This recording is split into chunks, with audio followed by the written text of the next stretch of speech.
Nako, Pepe. Mahaba ang pila kung ibig mong ligawan si Consuelo. Maraming salamat, Binibini.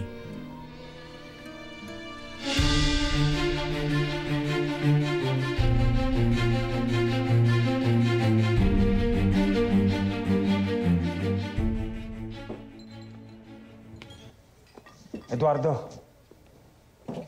Kamusta? Hindi mo akalain kung sino nakita ko kahapon. Si Consuelo. Siya nga? Oo. Alam mo ba kung sino kasama?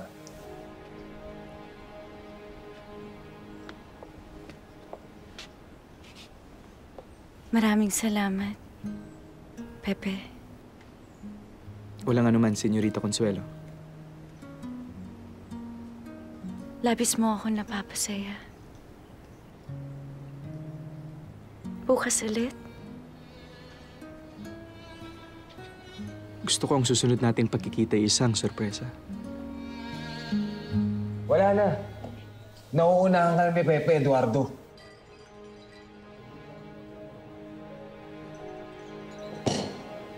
Grabe, alam mo ba? Namamasyal sila na para bang walang problema sa mundo.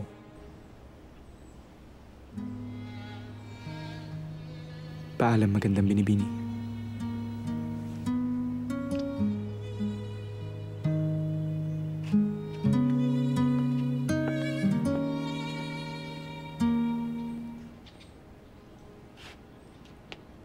At kung makikita mo kung paano hawakan ni Pepe ang bewang ni Consuelo, kung paano sila magtitigan, naku, talong-talo ka na, Eduardo. Ano? Tama na. Oh. Bakit sa kayo ka nagagalit? Hindi naman ako karbal mo eh. Si Pepe. Huwag kang magpapatalo kay Pepe.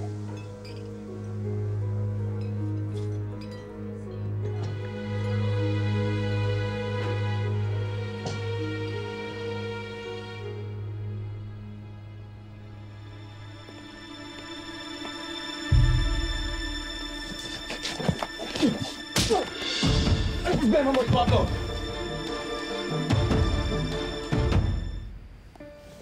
Maraming makikisig na lalaking nakaabang doon na gusto makilala ang maganda kong anak. Nay, pahingi po talaga lang paumanhin. Pero alam niyo naman po, hindi ako interesado sa mga ganyan, di ba? Maliban po sa masama na pong aking pakiramdam, humihilib na rin pong aking sentido.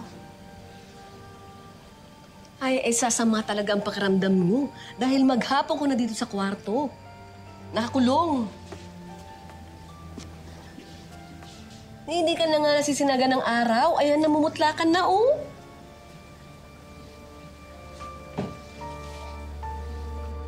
Ito, maganda to. Isuot mo to. Ay, ayoko. Alis yan. Magbihis ka. Halika, sige na. Tayo. Ano yun? Nay, huwag. Ano ibig sabihin nito? Ikaw ang problema ko. Nang aahas ka ng kasintahan ng iba. Kasintahan. Hindi naman si Consuelo para agawin ko siya sa'yo. Marahil ay hindi pa. Pero malapit ko na sana siyang mapasagot. Kung hindi ka lang nang himasok, hayop ka! Ayoko ng gulo, Eduardo. Wala akong ginagawang masama. Pero sinimulan mo na, kaya humanda ka. At kung ipipilit mo ang pag-ibig mo kay Consuelo, lalabanan kita. Hanggang ngayon may ugnayan pa rin kayo ni Pepe? Yun ba ang dahilan? Kaya ka nagkakaganyan?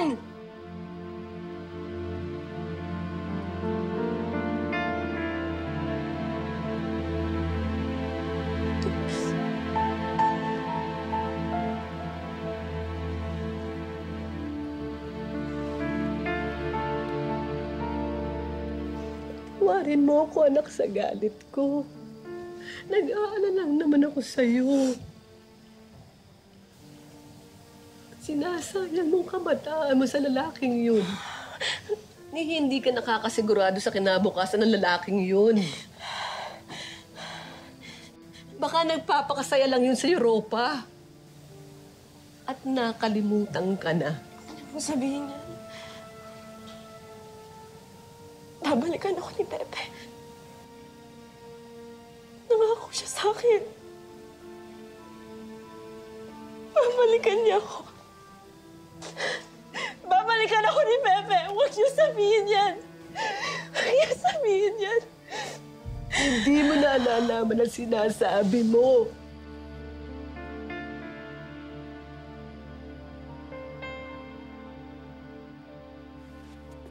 Pagbalik ko, bihis ka na. Habang nasa poder kita, hindi ko hahayaang malunod ka ng pantasya mo.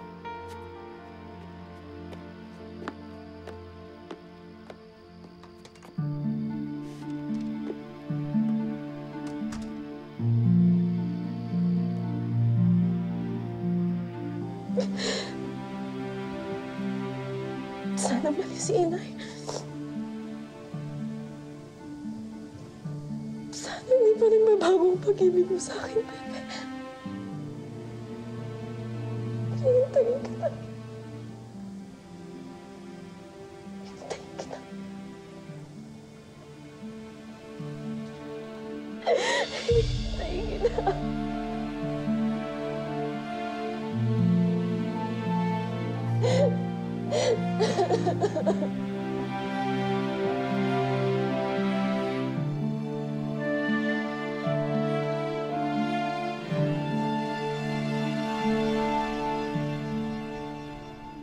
Ano? Laban na! Hindi. Kung handa ka lumaban at masaktan para kay Consuelo, ikaw ang mas nararapat para sa pag-ibig niya. Isang malapit na kaibigan lamang ang turing ko sa kanya. At isa pa, may nagmamayari na ng aking puso. Huwag ka mag-alala. Hindi ko na kayo guguluhin pang muli. Lalayuan ko na si Consuelo.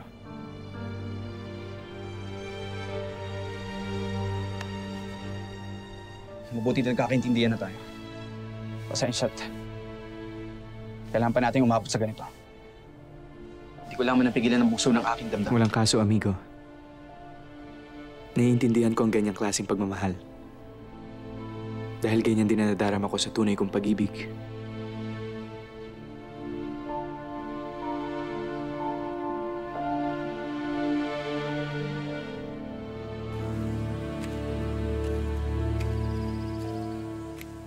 Kuya, kung gusto mo sumabay, bilisan mo naman. Hindi pwedeng papatay-patay.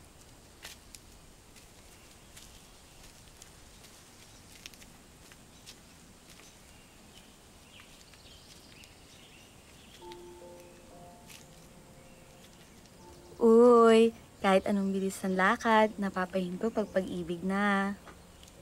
Halika na nga. Teka kuya, hindi na ba kayo magkasintahan ni Ibiang? Hindi ito ang tamang oras para magkaroon ng kasintahan. Mas may nangangailangan pa ng atensyon at oras natin kesa pag-ibig. Tara na.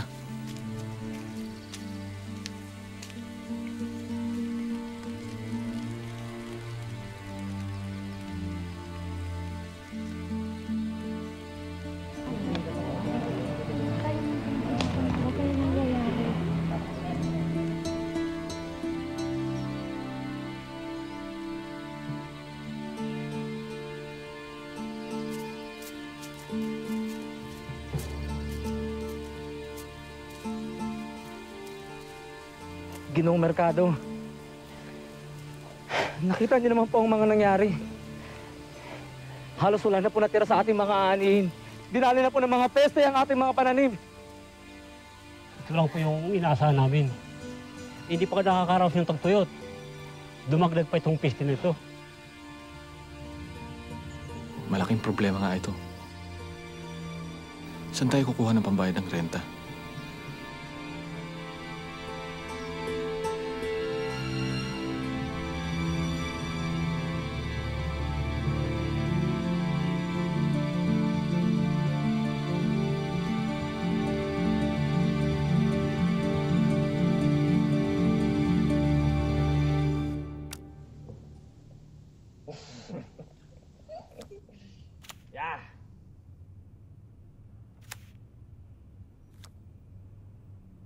Halo na. Hindi sabi ko sa'yo.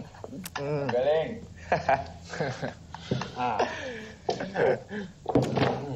Juan, kailangan na matapos ang mga artikulo ngayon.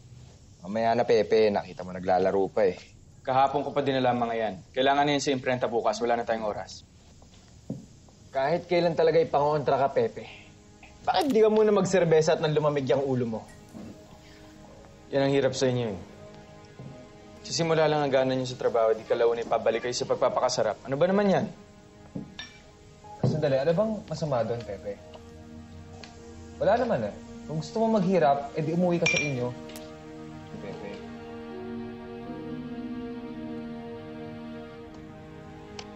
Oo, siya, tira ko na. Oh, Kayaya kayo! Nagpapakahirap ang mga magulang natin sa Pilipinas para mapag-aral tayo dito. Pero anong ginagawa nyo? Umiinom, ng bababae, nagsusugal.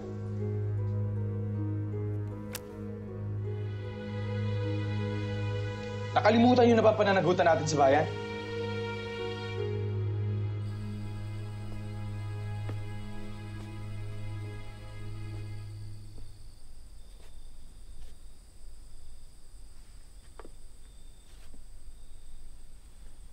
Magandang gabi, Padre. Conchita. Mabutit napadaan kayo dito sa Kalamba. Kayo talaga ang sadya namin dito. Kami? Oo, kayo.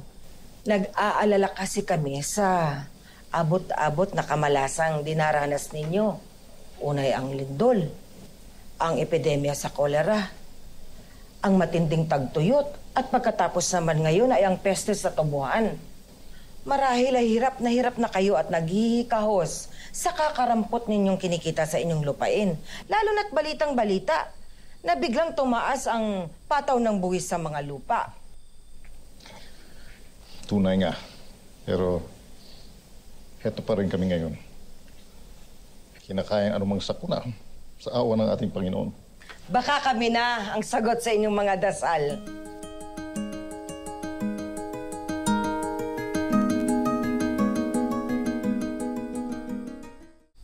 Bigla naman yata ito, Padre Amado.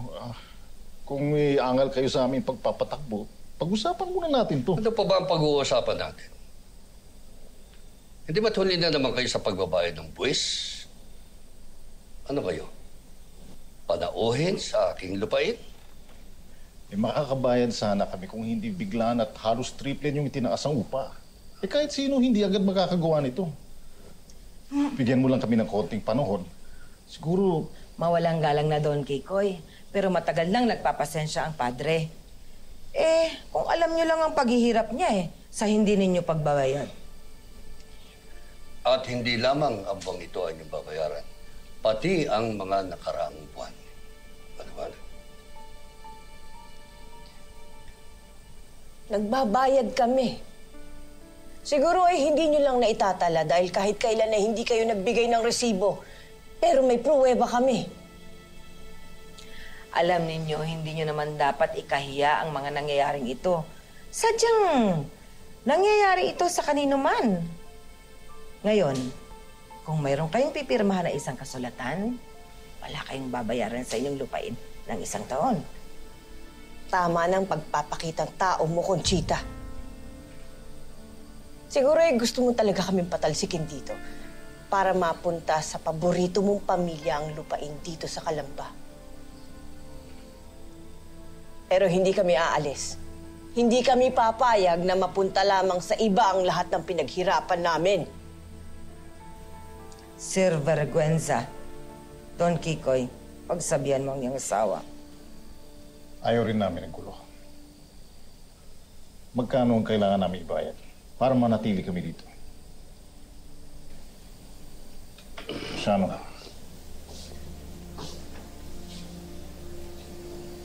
Ito na, Padre. Wala na kaming utang sa inyo.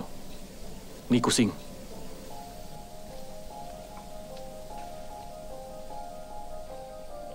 Tingnan lang natin kung hanggang kailan kayo mananatili dyan. Tayo na, Padre.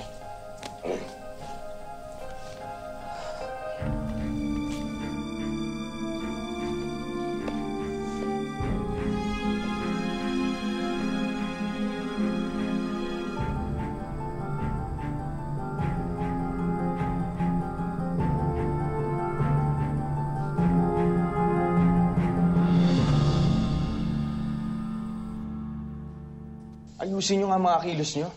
Hindi ganyang bisyo ang magpapalaya sa bayan natin.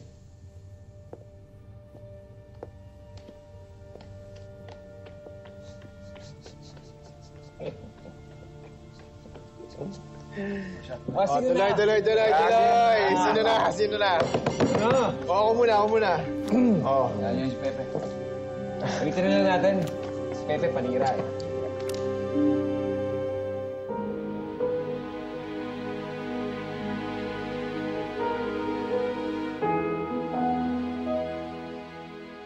Mahal kong ina, ang mga araw ko ay matuling nagdaraan.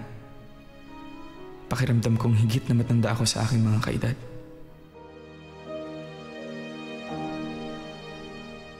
Napaliligiran ako ng mga kabataang malayo na ang loob sa sitwasyon ng ating bayan.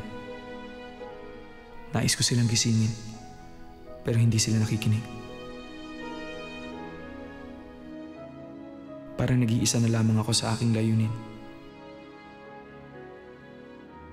Siguro kailangan kong lumayo sandali. Magbakasyon.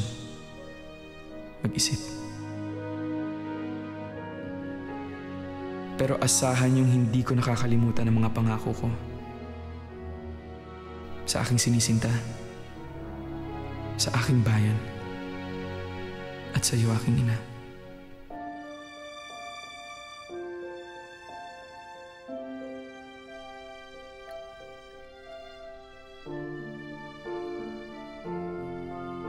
Sa mga panahong nararamdaman mong nag-iisa ka, kumapit ka sa iyong pananampalataya.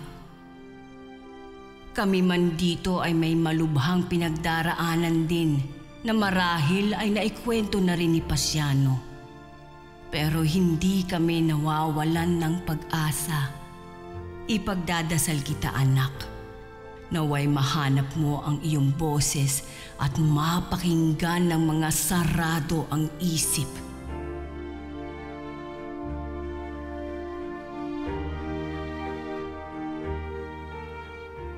Naipaliwanag ko na ang sitwasyon natin sa pera. Kailangan natin magtulong-tulong ngayon. Ang mga gamit na hindi ganong importante, maaari nang ibenta.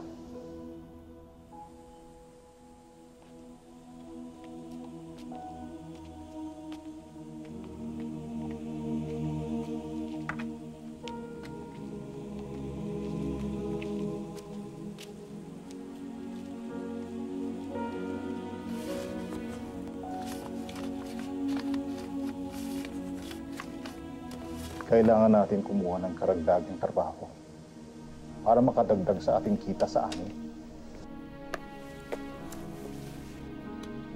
Salamat. Ito po yung paunang bayad. Maraming salamat.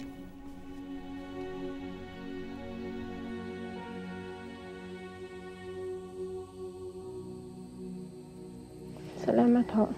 Konting pagtitiis. Konting paghihigpit ng sinturon. Makakayanin ng pamilya natin to.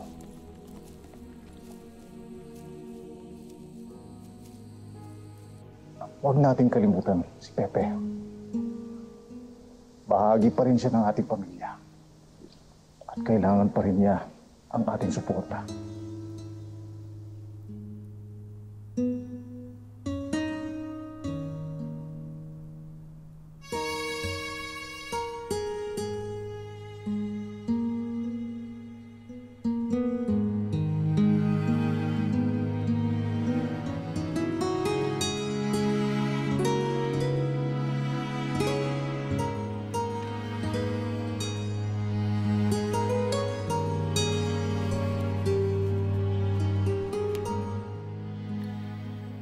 Mahal kong mga magulang at kapatid. Labis akong nalulungkot at nag-aalala sa pinagdaraanan niyo riyan sa Kalamba. Huwag niyo na lamang abalahin ang mga sarili niyo sa pagpapadala ng pensyon. Kakayanin kong mabuhay dito sa Europa. Tapos na ang aking pag-aaral.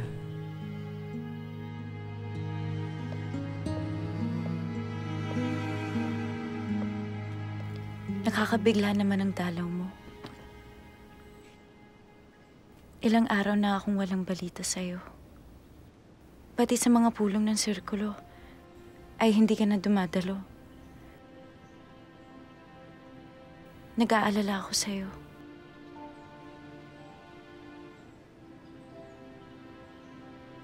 Paumanhin, Consuelo.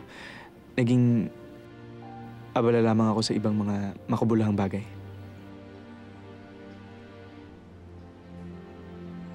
Huwag ka nang humingi ng tawad. Ipasyal mo na lamang ako. Gaya ng dati.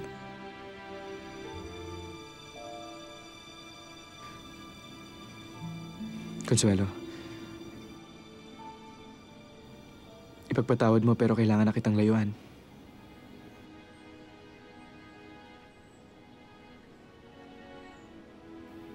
Yun ang dahilan kung bakit hindi ako dumadalaw sa iyo nitong mga huling araw. Ayoko masira ang pagkakaibigan namin ni Eduardo. Eduardo? Tilete? Bakit? Dahil ikamamatay niya kung meron mang ibang lalaking makaagaw sa iyong atensyon. Ganun kanya kamahal. At walang ibang lalaking mas nararapat sa'yo kung hindi siya.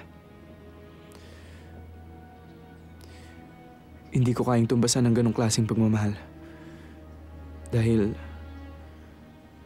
naipangako ko na sa iba ang aking pag-ibig. Sana'y maintindihan mo.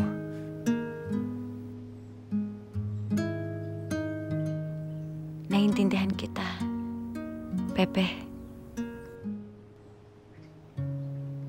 Sana ay tamang desisyon mo.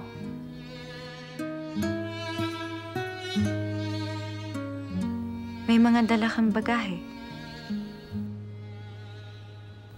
Saan ka pupunta? Sa Paris. Mga ilang buwan lamang. Kailangan ko ng bakasyon sa syudad na ito. At saan pa mabuting magbakasyon kundi sa pinakamagandang syudad sa Europa, hindi ba?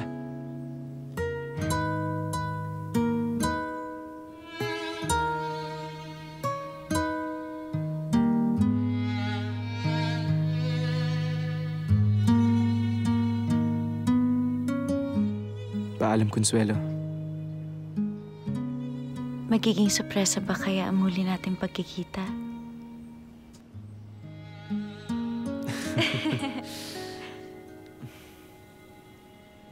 Malay natin.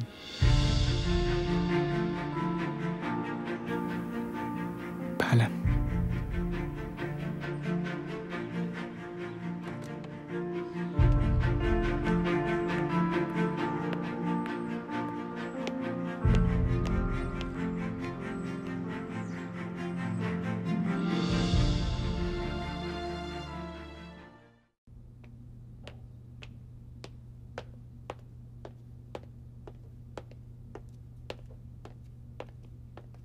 Senyor Rizal, nandito na pala kayo. Kamusta ang Paris? Ganun pa rin.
Senyor Rizal!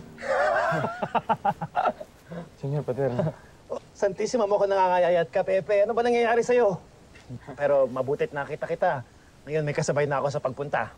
Saan? May piging para ipagdiwang ang pagwawagi ni na Senyor Juan Luna at Felix Resurrección Hidalgo sa Exposición Nacional de Bellas Artes.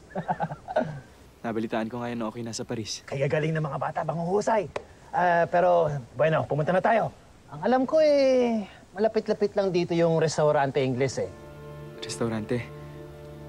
Saan nga ba yun? Doon, diretso lang tayo. Sige, vamonos! Pepe, tara!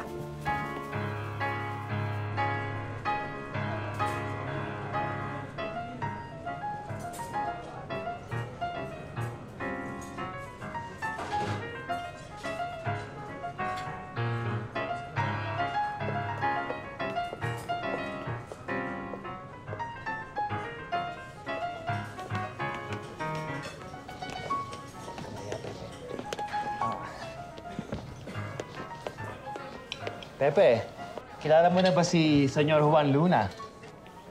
Nakilala ko na itong si Pepe mula sa aking kapatid na si Anton. Kumusta, kumpadre? Binabati kita, senyor. Isa kang tunay na kampiyon sa larangan ng sining ng ating lahi. Sa tuwing nakikita ko ang spolyaryo, may labis akong kinikilabutan. Maraming salamat, kumpadre. Oh, mga kumpadre, kumusta kayo?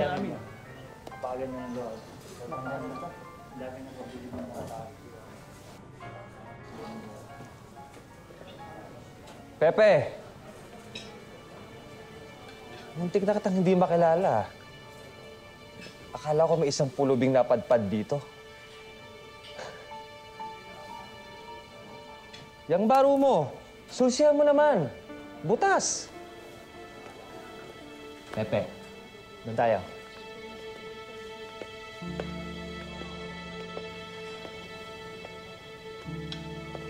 Kumpadre, kumusta?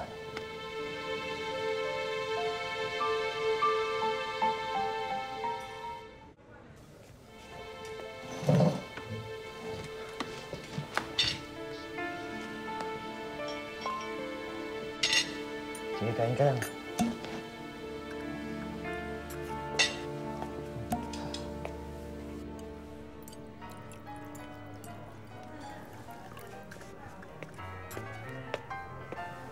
Kain ka lang ng kain, Pepe.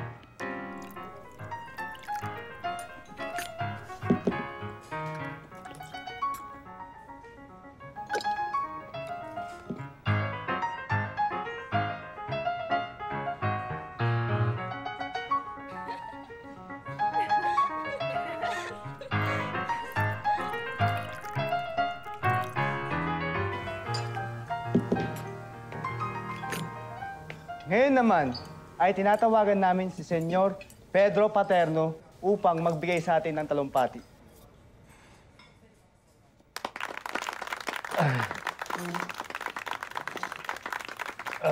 Pepe, amigo, hindi na ako makatayo. Pwede ba ikaw na lang ang magtalumpati?